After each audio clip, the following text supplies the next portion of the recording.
Bonjour à tous, cette semaine, Parashat Be'alotra. Dans Parashat Be'alotra, la Torah nous parle de la Ménorah. Et la Ménorah était faite d'une seule pièce. C'est marqué, voici comment on fabriquait la Ménorah. La Ménorah était donc d'une seule pièce. Et Rashi nous explique que Moshe Rabbeinu ne comprenait pas, ne savait pas comment allait-il pouvoir construire une Ménorah d'une seule pièce. Et Akadosh Baruch Hu lui a montré une Ménorah de feu. Il lui a dit, voici comment tu feras cette Ménorah.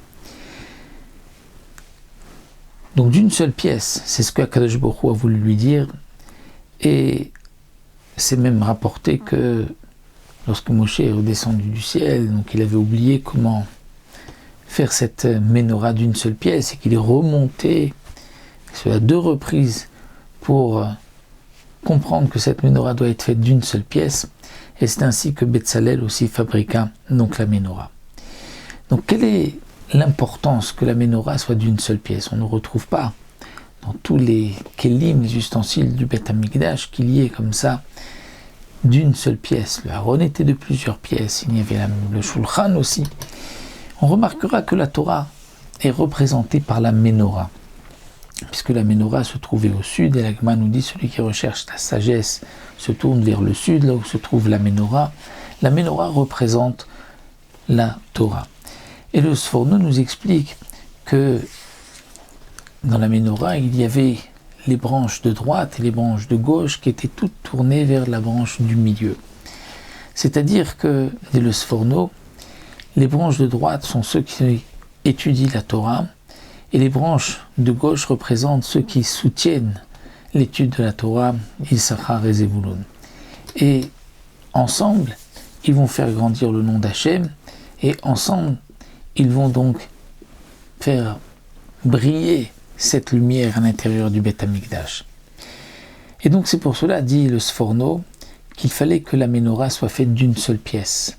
Parce qu'une seule pièce, c'est le symbole d'unité qui donc unit ces 2 parties du Ham Israël, ceux qui vont se consacrer entièrement à l'étude de la Torah et ceux qui vont la soutenir. Mon maître, le Rav Koppelman, avait l'habitude de dire que, en fait, ces 2 parties sont aussi à l'intérieur de chacun d'entre nous. Parce que l'on doit se soucier de nos besoins matériels, mais il faut aussi que l'on étudie la Torah, qu'on accomplisse les mitzvot.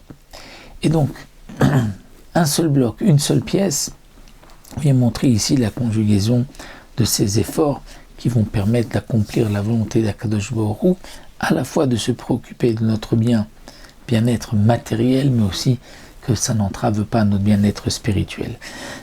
Il y avait 10 miracles tous les jours au Beth Amikdash, et c'est rapporté que jamais les pluies n'ont éteint le feu de l'autel, la Mishnah dans Avot.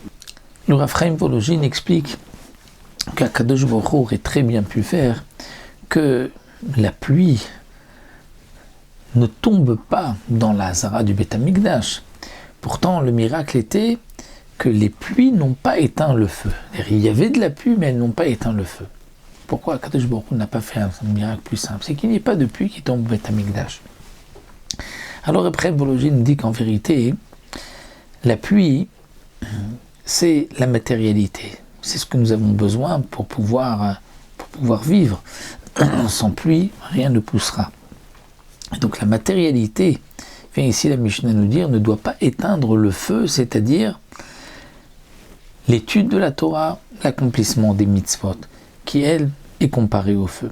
Et donc la Mishnah, dans Avot, vient nous dire que la pluie n'a jamais éteint le feu. C'est-à-dire que la matérialité n'est jamais venue entraver la spiritualité, le feu de la Torah. Et c'est aussi ce qui est marqué que le vent n'avait jamais eu raison de la colonne de fumée qui se trouvait sur l'autel, qui était toujours restée droite. Ça, c'est donc aussi une allusion à un vent d'impureté qui pourrait faire dévier l'homme droite et gauche.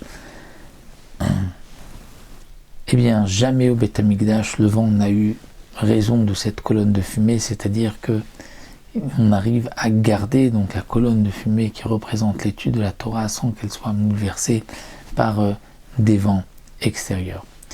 Shabbat Shalom, Umvorach.